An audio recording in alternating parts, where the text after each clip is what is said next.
So, hello, and welcome to this episode of SelfKind with me, Erica Webb. I feel like a little bit of a fangirl today because I have a guest with me who I must admit when I reached out, I felt like I was reaching kind of high. I was like, I don't know if she will get back to me, but she did, and very promptly. So I have got the absolute privilege of speaking with Dr. Becky Black today. And I'm going to tell you a little bit about Dr. Becky first, and then I will say hello and let her fill in any gaps that I have missed. So, Becky is a teaching specialist and researcher in Wellbeing Science at the University of Melbourne. And her research focuses on individual differences in well-being with a specific focus on the personality trait of high sensitivity, which is why I'm so excited to have her here. Also known as sensory processing sensitivity, which I might get Dr. Becky to explain to us. And her research also focuses on how the trait impacts on well-being. So you can tell why I was super excited to talk to Becky. So welcome, Becky. It is really wonderful to have you here. Thank you, Erica. It's an absolute pleasure to be here with you. Thank you so much. I actually had quite a few people send me the link to the article that had your details in it. So there was something on ABC that mentioned Becky's research, and I had a few people send me DMs and links to it saying, "Oh, high sensitivity's in the news," and I was like, "That's fantastic." So really excited to talk to you about some of that research. But what else do we need to know about you before we dive in? Is there anything you want to add to that little intro? There's just a little update. I'm a lecturer now. Aha. Rather, I got a promotion last year. I love it. But everything else is yeah, it's spot on. Perfect. And I'm assuming that you're also highly sensitive. Correct, I am. Yeah. Yeah. Is that what led you into this research? I imagine it is, at least in part. But what's the backstory there of how, a lecturer and a teaching specialist at university finds themselves in research specifically around that trait? Yeah. So the backstory is I was doing a Master of Applied Positive Psychology at Melbourne Uni a few years ago. And prior to that, this is, I guess, relevant. Prior to that, I used to be a counsellor in schools up in Queensland. And then I moved down to Melbourne. And so I was doing the Master of Applied Positive Psychology. And as during my studies, I was noticing that a lot of the well-being measures that I was learning about and didn't really accurately reflect what my experience of well-being was, because I knew, like, for example, for me that like having regular periods of solitude was really important for me to kind of recharge and refresh. And having solitude doesn't appear in any of the well-being measures that are typically used in research. And that's just and I was thinking, I wonder, am I? And the other thing that was interesting to me, because I was diving into all the research around high sensitivity, and the vast majority of it was looking at associations or correlations between the trait and poor well-being outcomes. And I had typically scored high on, even though the well-being measures that I was, using in the masters, they weren't really showing everything that I kind of represented my experience of well-being, but I did typically score high on them. And I thought, well, surely I can't be the only highly sensitive person who scores high on well-being. And that's what really prompted my interest in research and made me think, oh gosh, maybe what if I could do a PhD and do some research about this? Because I'd never thought about doing a PhD up until that point. And anyway, a few years later, and PhD and all the rest, and here I am. And that was your PhD dissertation, was That around the was the wellbeing? focus of my project. Yes, I was looking at high levels of wellbeing in people who scored high on high sensitivity, on the sensitivity personality trait. And as it turned out, I wasn't the only one with high wellbeing. I was very pleased to discover. It's interesting that you say that, because one of the things that I find working with highly sensitive people is we do often feel like the only one in general. It can feel a little bit lonely sometimes, even though there's lots of us, because the dominant culture is one of extroversion and perhaps, just more highly sensation seeking and whatnot. It can feel sometimes, if that's your circle, that you are a little bit more alone. And so I always find that seeing ourselves and seeing our trait reflected in other people and our experiences reflected in other people can be so validating. So I imagine that felt much the same. Absolutely, yes. That's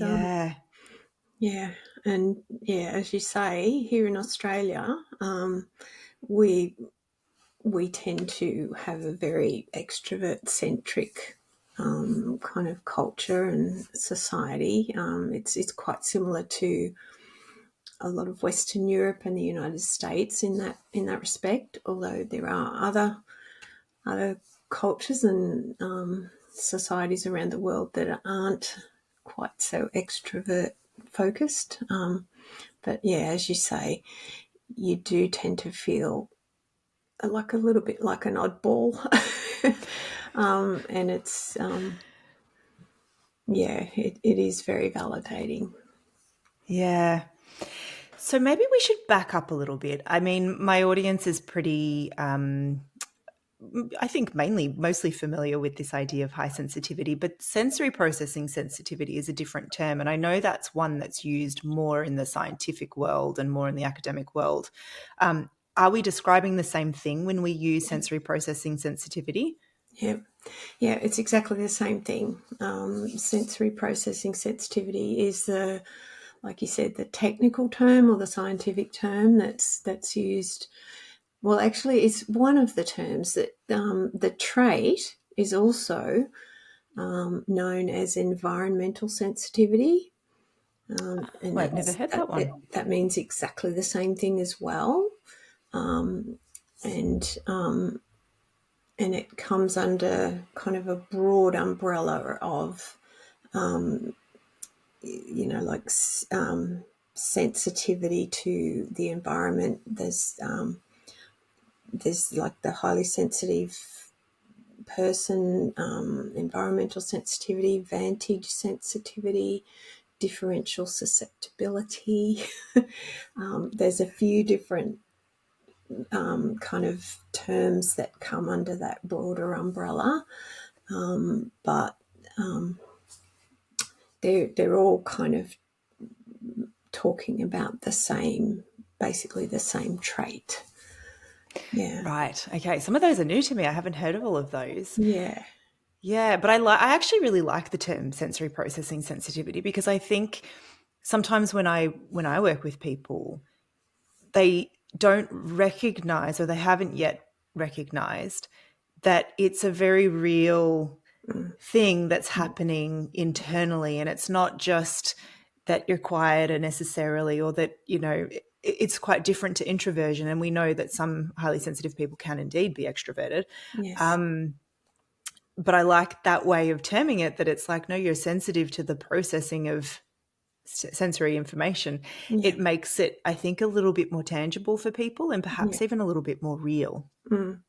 Another thing that can make it more tangible for people is like I know there's been a series. There's about, I don't know, I've lost count now. I think there's at least 6 or 7 functional MRI studies that have been done that kind of have they look at the activity level, that the areas of the brain that are activated, and how active they are in comparing between people who score high on sensitivity and lower on sensitivity.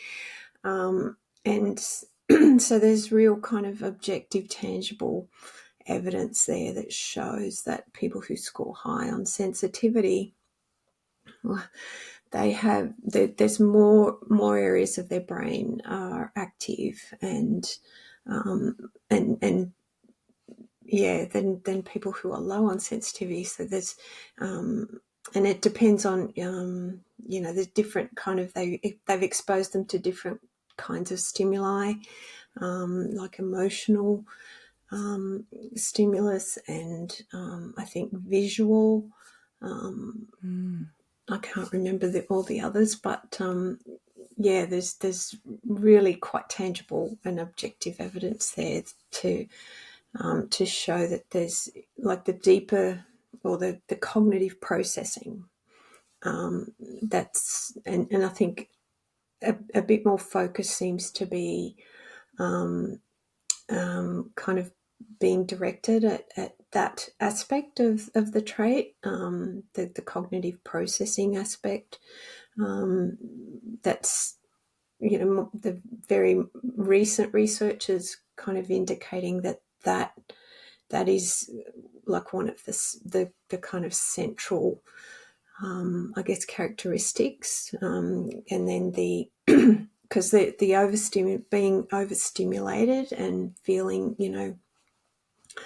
like you've kind of reached your threshold for information,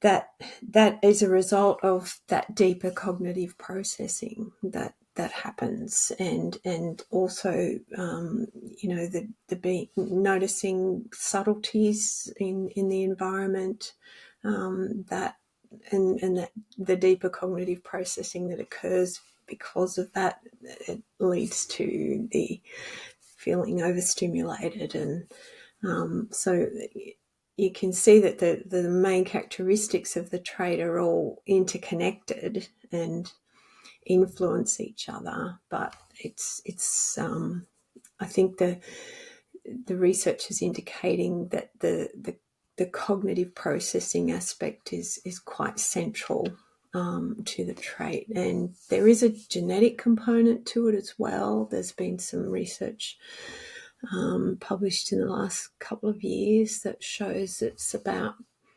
just I think it's about 48%, so almost half of the trait is genetic.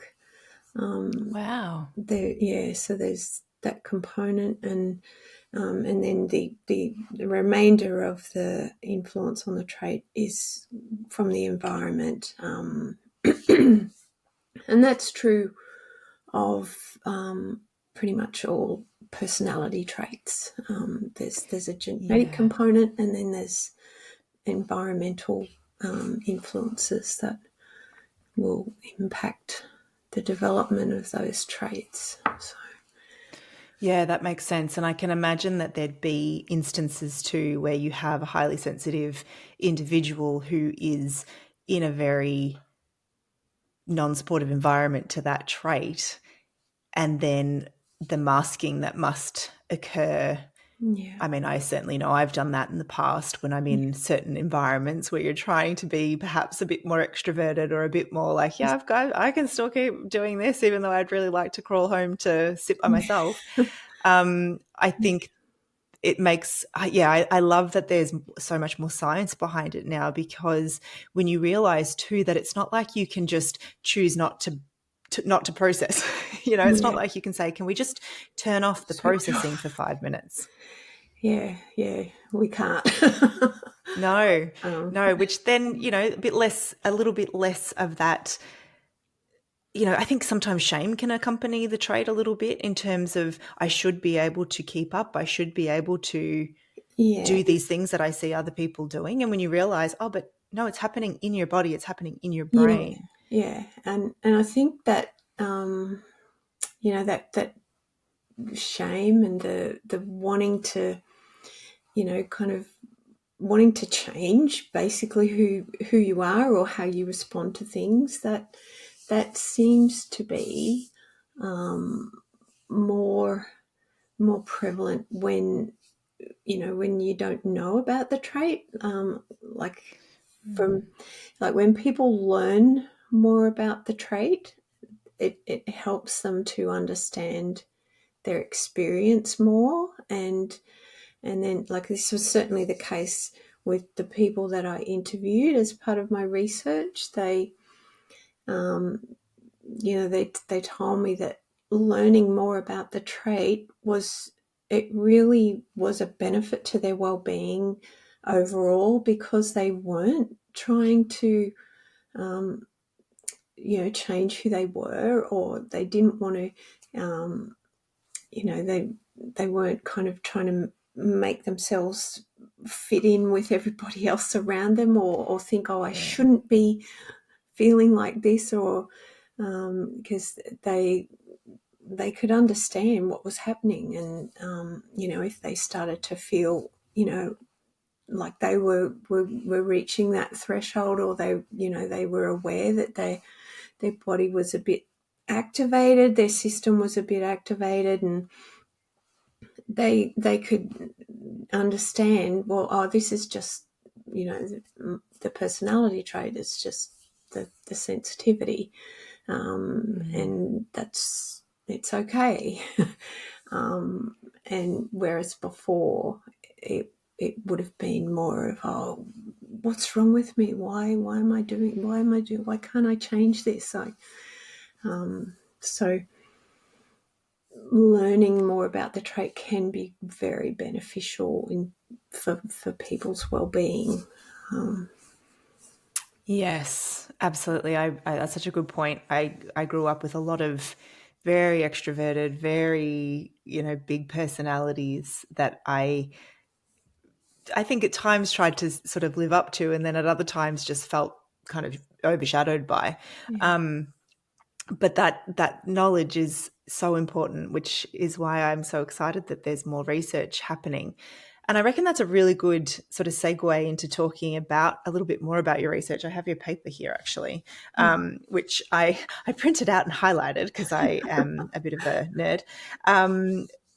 But you talked a little bit about this already in terms of doing some research around high sensitivity and impact on well-being. And I'd love you to talk a little bit more about what you found in that, because it's pretty cool. Okay.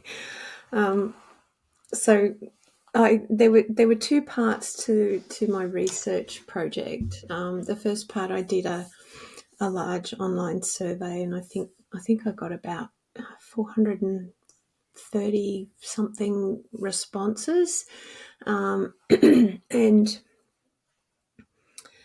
of all those, and I asked people to complete like the highly sensitive person scale, just the big 5 personality measure, the PERMA, which is Martin Seligman's like overall well-being kind of measure that measures positive emotion. Oh my goodness, I can't remember what the next one is. Engagement.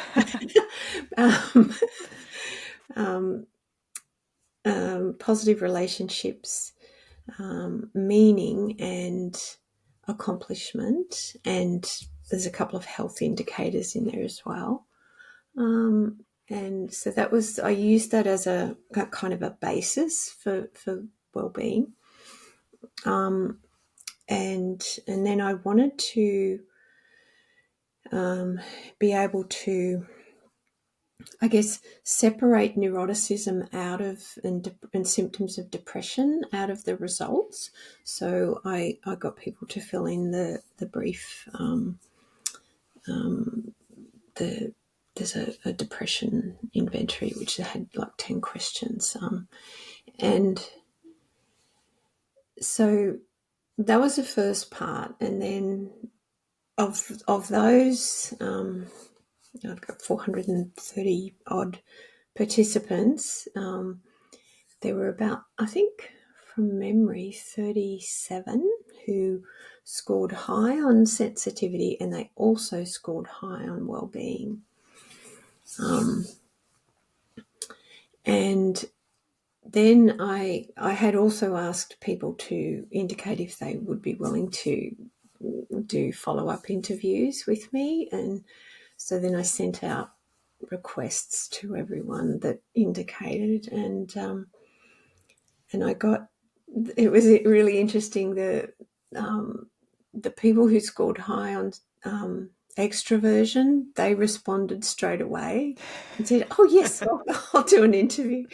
But I had to ask, I think 2 or 3 times, and then eventually I had a few more introverted people who responded. But that was just a little side note that I noticed. It must be one of the tricky things about working with highly sensitive people, actually. Yeah. Yes. So then I ended up, I had 12 people responded to my requests for interviews, and so I interviewed those 12 people. And I think the interviews were on average about an hour long.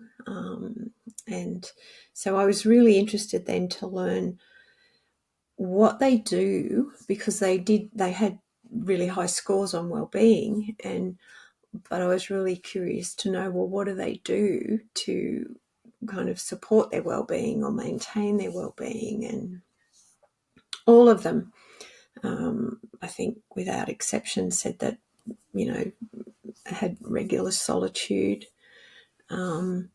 Connecting with nature was very common as well. Some kind of regular mindfulness or meditative practice. So it was either like a mindfulness meditation or Tai Chi, things like that. I haven't actually looked at my my study. I have it. But they're the things that I think were most common across the interview participants. They were the things that the majority of them said contributed to their work. Oh, the other thing was like having positive relationships, but nearly all of them said that they preferred to have like a small circle of close friends, and when they would catch up with friends, they would prefer to do so either one-on-one or just a very small group, just 2 or 3 of them. And they didn't, none of them had a preference for even the extroverted people. Oh, that's interesting. Yeah, they didn't. They like to catch up with people just, either one-on-one or in very small groups. And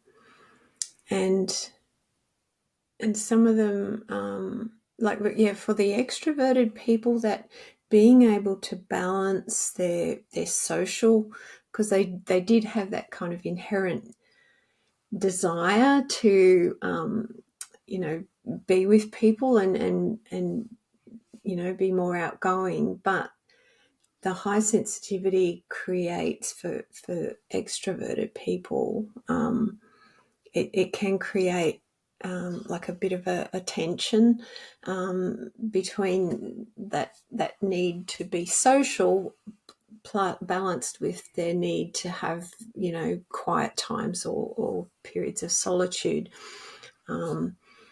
So yeah, for some of the extroverted people, they would go out, but then a few times through the week perhaps, but then they would realize, they'd get an invitation and think, oh no, I really need to stay home tonight. Even though they wanted to go out, there was part of them wanted to go out, but they, they could recognize that they needed that quiet time to recharge. So yeah. Yeah, it's interesting, isn't it? It makes me think of that, wanting to just socialize with a few people at once. I thought a couple of years ago, I was thinking maybe I'll have a birthday party. I have never really had a birthday party as an adult. Yeah. And I thought about it. And then the more I thought about it, the more overwhelmed I became. And I thought, that sounds terrible. That just sounds so terrible. I cannot. And I ended up having 2 friends over. Yeah. So that's very relatable. Yeah. It's so funny. I know with your research, one of the, I guess, premises of it, and you kind of alluded to this at the start of our conversation, was that within a Western society, our definition of well-being often is a mismatch with how maybe a highly sensitive person experiences well-being. Yeah. Would you be able to like pull that apart a little bit for us in terms of how it is kind of more commonly defined? Because I think I see this a lot in my work with people, and I think it'd be good to kind of differentiate that. I know you call you talk about this sort of weird society. I know it's an acronym, but I love it. Yeah. That there's a certain culture that tends to emphasize different measures of well-being, and they just maybe don't always fit the highly sensitive person experience. So do you want to talk a little bit about that and how that kind of came out in the research? Yeah. So the weird acronym, it stands for Western Educated Industrialized. Have I spelt that right? Yeah, that's what I've got here. The R is Rich. Rich, thank you. And democratic, is it? Democratic. Yeah. And that, like that acronym kind of takes in like societies like Australia, United States, United Kingdom, Western Europe, countries in Western Europe. And typically in those countries, they're more, like you've already mentioned, they're more extrovert kind of centric. The extroverted kind of way of being is more highly valued in those societies. You'll notice, like perhaps sometimes if you look at job descriptions or advertisements when people are looking for they're recruiting for, some of them are, you can see that they're looking for someone who is very outgoing. That the language that they use, I look at it and I think, oh my goodness, I would not go near that place with a 10-foot pole. I do not fit that at all. And I know I would not be happy, in an environment like that where they expect you to be loud and, outgoing and very, upbeat and all the time. On all the time, yeah. All the time. So there's that, certainly that that's the case in like in Australia and, as I said, United States. And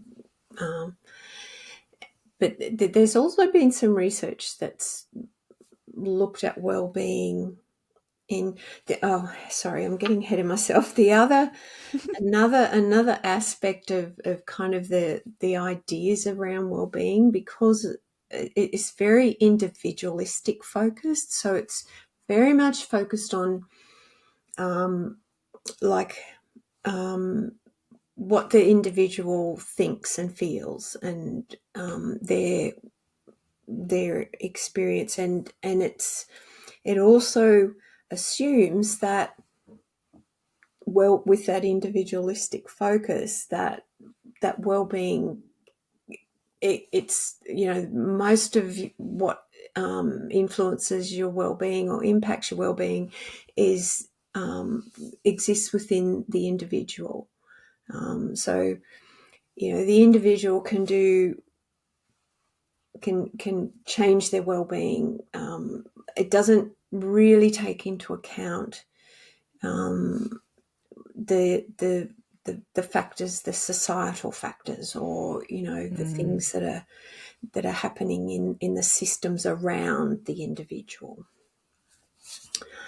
Now, there's been other research that's looked at well-being in more collectivistic cultures. So they're or non-weird, for want of a better term. So, and interestingly, they're cultures where well-being is looked at as if all of us are, or if anyone in our group is not well, then none of us are well. That's it's kind of oversimplifying it, but that's I guess whereas we know that that's not how people view well-being here in Australia and in other weird countries. So as a general rule, obviously there are people within our society who look at it differently, but we're talking about averages that get identified in research. And in the more collectivistic cultures, the well-being is that you can't have an individual can't have good well-being unless everyone in their group has good well-being, and vice versa. And they think like things like having balance between different aspects of well-being or different dimensions of well-being. So, and spirituality in collectivistic cultures, spirituality is very important. That does not really get highlighted in our culture, with societies. That's not typically part of a wellbeing assessment questionnaire here in Australia and other weird countries. But what I found really interesting was that when the highly sensitive people that I spoke to in my interviews, they all talked about having balance between the different aspects of their well-being, and for some of it well-being was multidimensional, so it included spirituality, included mental well-being, included physical well-being, spiritual well-being, and even financial well-being. And they felt best when those things were kind of in balance with each other, and that idea of balance between well-being dimensions that's quite often highlighted in collectivistic cultures, in other cultures. And so, although, I think I'm trying to remember. There was a really good study that was published, I think, in 2021, that looked at like a lot of different cultures around the world, and that's the one that I'm kind of thinking of. I can't remember all the details of that, but that's the research that kind of highlighted that these dimensions of balance and spirituality and even religion for some people was very important, but as I said, and I've got a feeling that maybe, I don't know if solitude was in there, but But certainly spirituality and balance, and they're not things that are spoken about in terms of well-being in Australia, and like these mainstream, what I call mainstream well-being questionnaires. Yeah. Do you know, it's making me think, I know this isn't necessarily part of your research, but that idea that that sort of more collectivistic culture seems to be maybe a little bit more innate to the highly sensitive. It makes sense because there's this. I know Elaine Aron talks a lot about the kind of role as a, I can't remember exactly what term she uses, but that we feel like I think she calls it a priestly advisor role. And that often highly sensitive people will choose roles within their society, their community, and for jobs that are supportive of other people. Yeah. And so there is sort of this quite collectivist tendency that I think we have. And I know one of the things you talk about in your report is this idea that one of the things that can get in the way of well-being for highly sensitive people is the difficulty that we can have with saying no. And so it makes sense that if we play this role of kind of being the helpers, the supporters, that kind of role within a society, makes sense that we'd also, I guess, see our well-being through that lens. Yeah, it does. And yeah, there's been some, like, not necessarily published research, but like PhD theses that I've come across that show, that indicate, that in those helping roles, like, nursing, healthcare, therapy, teaching, there tends to be higher numbers of highly sensitive people in those professions. Because, like you said, that highly sensitive people tend to be drawn to those helping, to be in that helping role, and it can often be difficult to say no. Yes. There's an irony in that, isn't there, around kind of being drawn to that world and then maybe also being exposed to things within that world that, do make it hard to maintain boundaries, to say no, to focus on your own well-being because you're kind of focused out. It's a bit of a conundrum sometimes. Yes, yeah. And even when what that all the things that you need to put in place, and you practice that to kind of maintain healthy boundaries, but you can't, like you said before, you can't switch off your brain. We've tried. It still keeps processing. But I mean, having said that, like I said, kind of meditative practices like mindfulness and even yoga, and I think they can be very helpful for just kind of soothing your system, and just I've kind of worked out a few little things that work for me to help me switch off my brain, or it's not so much switch it off, but it needs to be distracted. It's like it needs to be channeled into something, right? Like, I remember taking one of my first yoga classes when I was maybe a late teenager, and just, I think I even used that word, like, I feel like it was the first time I turned off my brain, but it really was just, I think it was the first time that I really was mindful and focused. But I'd love you to talk a little bit more about what you found works for you, because that was one of the things I was thinking, as an academic working in the environment that you work in, I imagine that is quite a lot sometimes for a highly sensitive person, standing in front of lecture halls and doing all the things that you do.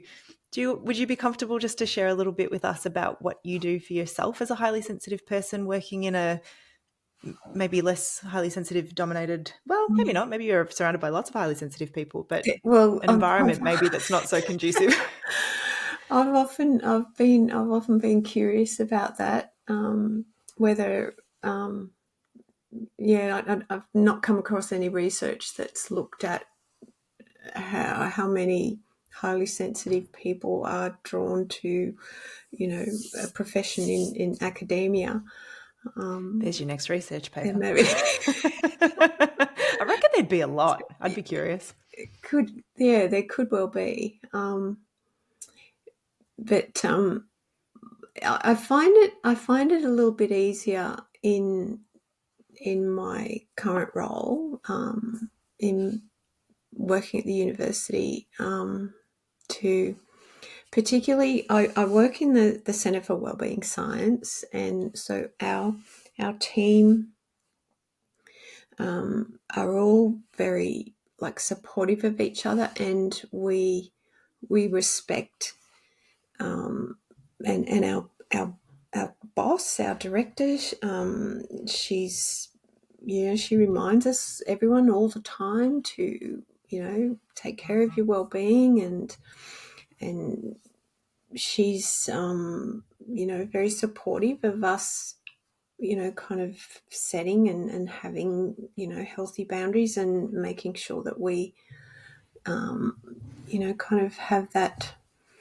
I don't like the term work-life balance so much, but just being able to, when you're not at work, it's not work time. You're not at work. There's no expectation that we work outside of work hours. So that is very helpful. I know that's probably not the case for every team or every faculty in every university, but that's probably, and that's one of the, I guess I'm going back to the factor in the environment. That's a really supportive part of my system, I guess. And I feel very fortunate to be in the team that I am, and I know, I mean, when I was working in schools, it wasn't quite as easy to kind of, I could certainly have a boundary between work and home, and I didn't take work home or anything like that, but I still kept thinking about some of the young people that I was working with at school, and that was difficult. But what I do, if I do find myself now thinking, it's a bit of a strange thing that I do. If I find myself, I notice that my brain's kind of running away and thinking about work things or whatever, I will. It often happens at night when I'm trying to go to sleep, and so I will either, and this works most of the time, I will listen to a yoga nidra meditation, or some other meditation that's a guided meditation that's designed to help you relax into sleep. And most often that works, and I fall asleep before I even hear all of the session. But then other times I might wake up in the night and thinking, and so I particularly enjoy watching Frasier, reruns of Frasier. Oh, love it. And this is a bit bizarre, but I've watched the whole the whole series, like all the series, all the seasons. I've not watched them so much as listened to them multiple times. I put that on, and just at very, very low volume, and just on my phone, and I just have it, kind of under the edge of my pillow, and I can hear it. I don't have to see what's going on, but it distracts my brain enough that I stop thinking about whatever it was that I was thinking about, and Yes. and I'll drift off. There might to be sleep. something about Frasier's voice as well, because he's got that very like lulling kind of sounding voice. You're taking me right back. I used to watch a lot of Frasier. Yeah, That's so fantastic. I don't know. Yeah, I don't know that I'd recommend that for everybody, but it works for me. And that's the thing, though. I mean, that's such a beautiful example, though, of how we have to find the thing that works for us. I know, working as a counselor, sometimes like the one thing that I always am just like, this, we just try it. And if it's not for you, it's not for you. That's fine. Like, there can't be one size fits all. It doesn't exist. And it's pointless trying to smush yourself into that box, right? Exactly. I tell that to my students at university all the time, because like I'm teaching about well-being, and teaching them about different interventions and things, and I just say to them, I encourage them to just experiment, just try it. It might work for you, it might not, and either way, that's fine. You've learnt something, and and if it doesn't work, find something else and try something else. And we tend to put them on, like we tend to be hierarchical about our practices, don't we? And I hate it when I hear people say things like, don't waste your time like watching TV. I'm like, but what if you're like loving that, and the sound of those things is pleasurable to you? Like, I think we have to. I actually love so much that you shared that story, because it's such a good example of find something that actually resonates with you, not just something that you've been told is the gold standard, because that's fine. But if you don't like it, you're not going to do it. It's not going to help. Exactly. Yeah. And it's that thing of trying to squish yourself into a box that doesn't fit. That's right. And well-being is such an individual thing.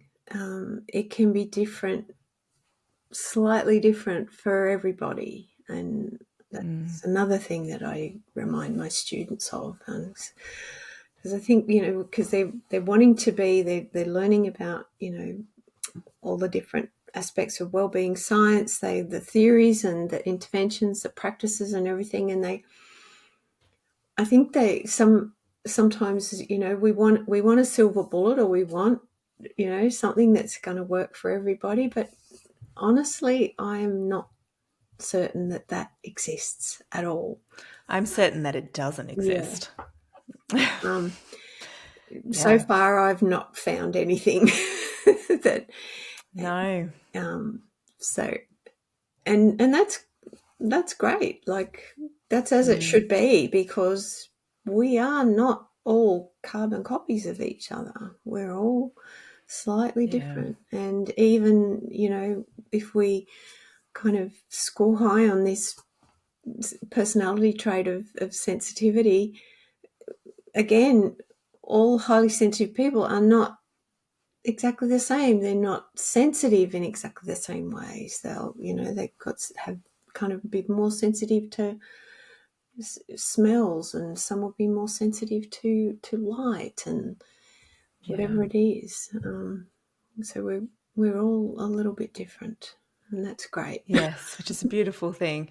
And I think it speaks to this idea of, trusting your subjective experience too, because that can be hard, I think, as highly sensitive people. We kind of want to look out and be like, is this okay? Am I having it validated on the outside? I know that's certainly been my experience. But to be able to say, no, my subjective experience of well-being is actually what matters. Yeah. I think that's huge. Yeah. And that, that, like you were just saying, looking around, is this like everybody else's, experience of well-being? Is that kind of, that wanting to belong, that's a kind of a biological need. Some researchers have argued that that's a fundamental need, and we all need to belong in some way. And it feels uncomfortable to kind of stand out or be different. And I think that's another reason why, because even when you don't know about the sensitive trait, and you're in a society or a culture that's predominantly, the majority of people in the culture, respond to a lot of things differently to how you do. You can sense that, you can see that, you understand that on some level, and you think, oh well, what's wrong with me? And then, learning about the trait and understanding that you're not alone. You're not just a a single, weirdo. Or, you're in a sea of weirdos. Yeah, that's it. It's funny though. That's so true. Yeah, it's so true. Yeah.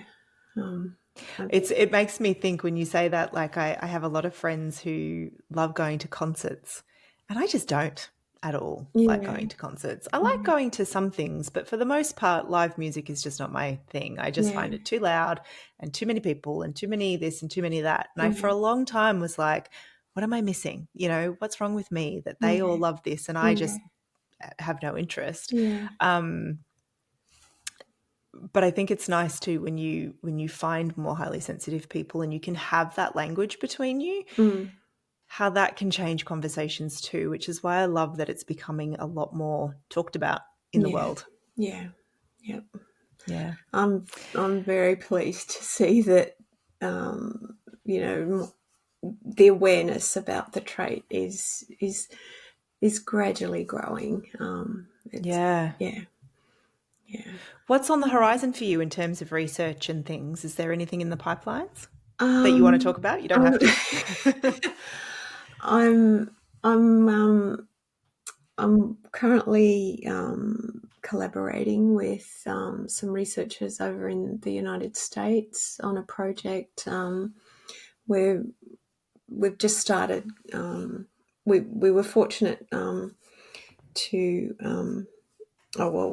She was able to. She had some colleagues that were doing a study on like mindful eating and how that impacts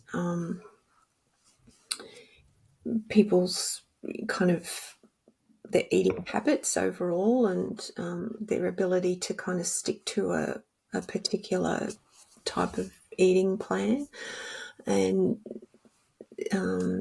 they were kind enough to include the highly sensitive scale in there because they were also looking at mindfulness and what else was there? There was self-compassion and a few different things. And so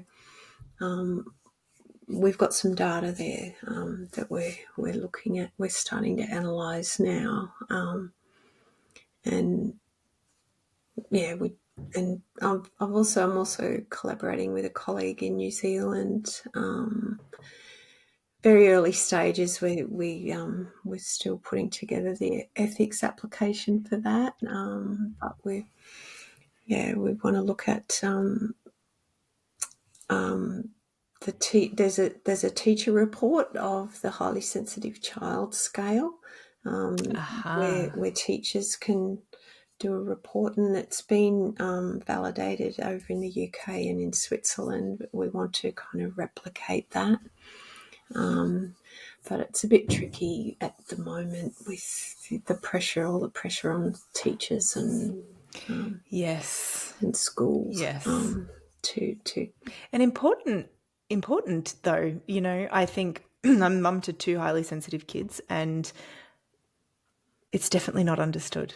You know, I mean, we've got great teachers, but it's definitely not understood. Even my, you know, some of the professionals that I've worked with in relation to my kids, never come across the term, and which is, you know, which is completely fair and fine, but it is definitely one of those things where I think, gosh, if I'd known about that when I was younger, or you know, if we had different support perhaps and different validation, I think it would have been a very different experience for you know, those adults of us now that were highly sensitive kids and misunderstood. Yeah, absolutely. I've found that to be the case as well. When I was working in schools, and you know, even more recently, that I was really quite surprised how few psychologists have kind of knowledge about the trait. Is it because it's not diagnosable, kind of like, is that it's not, the idea? It's not it's actually not a diagnosis, and it's not a disorder, and but then it's also not one of the, like, because when you know, studying psychology, you learn about the big 5 personality traits, which it's not one of those, and there's a lot of other personality traits that are not the big 5 as well, but I guess in fairness, not many of those are widely known either. That's true. So but the thing, it's kind of odd with high sensitivity, when there's not that kind of awareness and understanding of how the trait presents. It can often, people, you know, because some of the characteristics of the trait are a bit similar to, you know, some, you know, kind of ADHD aspects, and, you know, autism as well. And I think, you know, it's very possible that people can be, or, you know, particularly young children can be misdiagnosed. They could be, you know, kind of put in an ADHD box or an ASD box, and when in actual fact they might be highly sensitive. It's I think that's it'll be interesting to see if it makes its way into that same field, where then it becomes this process of maybe teasing them out from each other. I wonder, it'll be curious to watch that space. Well, yes. I mean, it is, like you said, it is becoming, even since I started doing my PhD so that's like 7 odd years ago, there's been a lot of research published in the last 7 years about the sensitive personality trait, and, you know, actually be interesting to look at that. So that, you know, to me, that kind of indicates that awareness about the trait is growing, and it's certainly, you know, discussed in, you know, a lot of I guess kind of mainstream or, you know, social media channels, which is great to see. But there's still more to do. In that Absolutely. Yes. Which, speaking of, if people want to stay up to date with what you're up to, are you on social media? Have you got a website that people could go to, or maybe not? I have social media accounts, but I chalk this up to my sensitivity and my introversion. and just the fact that, when it kind of feels like work to Yes. kind of being more active in that space is something that I'm reserving. I'm thinking, I'll do that when I retire. Well, I think that is a fair decision. As somebody who has been very active on social media, it can feel an awful lot like a job at times. When life gets a little bumpy, it can be a little harder to keep up. Yes. Yeah, but if there's any links that Becky does provide, I'll pop them in the show notes for sure. So if you're listening and thinking, well, how do I find her? I'll pop something down below. I'll send you. Yeah, I'll send you something. Awesome. I mean, you're Googleable. I found you, so thank you, Becky. This has been a real delight. I am really grateful for you saying yes. Is there anything that you would like to say or reiterate or share before we go? Oh, honestly, I can't think of anything. It's That's been okay. an It's putting you on the absolute spot. delight. I'd love to come back and talk to you again one day if you have me. Absolutely. Yes. Absolutely. I would love that. Thank you so much, Becky. This has been a joy. It's my pleasure. Thank you. Thanks, Erica.